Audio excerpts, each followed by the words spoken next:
आठवीं पीढ़ी की चिंता। पौराणिक कहानी। एक दिन एक सेठ जी को अपनी संपत्ति के मूल्य निर्धारण की इच्छा हुई।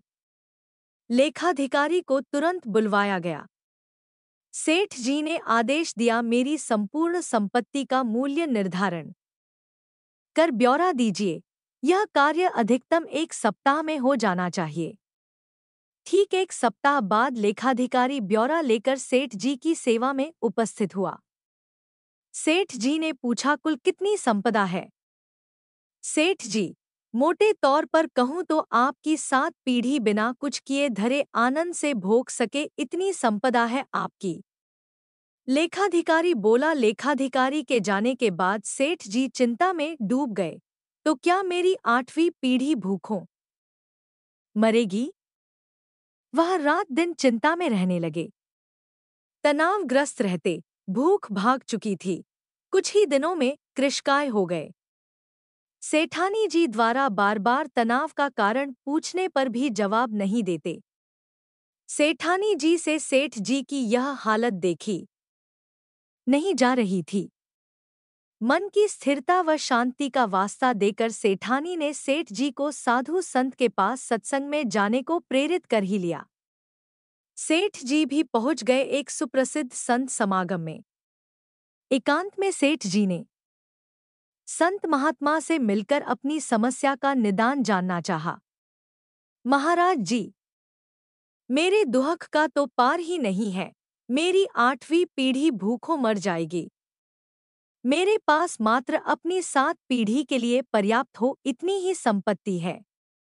कृपया कोई उपाय बताएं कि मेरे पास और संपत्ति आए और अगली पीढ़ियां भूखी न मरे।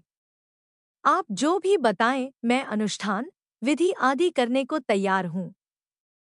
सेठ जी ने संत महात्मा से प्रार्थना की। संत महात्मा जी ने समस्या समझी और बोले, इसका तो हल तो बड़ा आसान है। ध्यान से सुनो सेठ। बस्ती के अंतिम छोर पर एक बुढ़िया रहती है, एकदम कंगाल और विपन्न। न कोई कमाने वाला है और न वह कुछ कमा पाने में समर्थ है।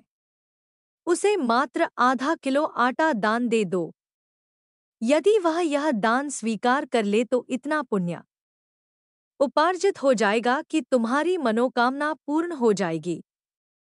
तुम्हें अवश्य अपना वांछित प्राप्त होगा। सेठ जी को बड़ा आसान उपाय मिल गया। अब कहाँ सब्र था उन्हें। घर पहुंचकर सेवक के साथ 1 क्विंटल आटा लेकर पहुंच गए बुढ़िया की झोंपड़ी पर। माताजी, मैं आपके लिए आटा लाया हूं, इसे स्वीकार कीजिए। सेठ जी बोले, आटा तो मेरे पास है बेटा, मुझे नहीं चाहिए। बुढ़िया ने स्पष्ट इनकार कर दिया। सेठ जी ने कहा, फिर भी रख लीजिए। बूढ़ी माँ ने कहा, क्या करूंगी रख कर, मुझे आवश्यकता ही नहीं है। सेठ जी बोले, अच्छा कोई बात नहीं, 1 क्विंटल न सही, यह आधा किलो तो रख लीजिए। बेटा, आज खाने के लिए जरूरी आधा किलो आटा पहले से ही मेरे पास है, मुझे अतिरिक्त की जरूरत नहीं है।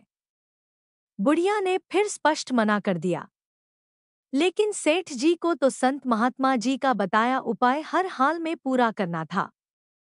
एक कोशिश और करते सेठ जी बोले, तो फिर इसे कल के लिए रख लीजिए। बूढ़ी माँ ने कहा, बेटा, कल की चिंता मैं आज क्यों करूं? जैसे हमेशा प्रबंध होता आया है, कल के लिए भी कल ही प्रबंध हो जाएगा। इस बार भी बूढ़ी माँ ने लेने से साफ इनकार कर दिया। सेठ जी की आंखें खुल चुकी थी। एक गरीब बुढ़िया कल के भोजन की चिंता नहीं कर रही और मेरे पास अथाह धन सामग्री होते हुए भी मैं 8वीं पीढ़ी की चिंता में घुल रहा हूं। मेरी चिंता का कारण अभाव नहीं, तृष्णा है। मैं आशा करता हूं कि आपको यह जानकारी पसंद आई होगी और यदि मेरे इस चैनल देसी सुविचार पर नए हो तो चैनल को सब्सक्राइब और वीडियो को लाइक और शेयर जरूर करें। साथ ही कमेंट बॉक्स में जय जय श्री कृष्णा लिखना ना भूलें। धन्यवाद।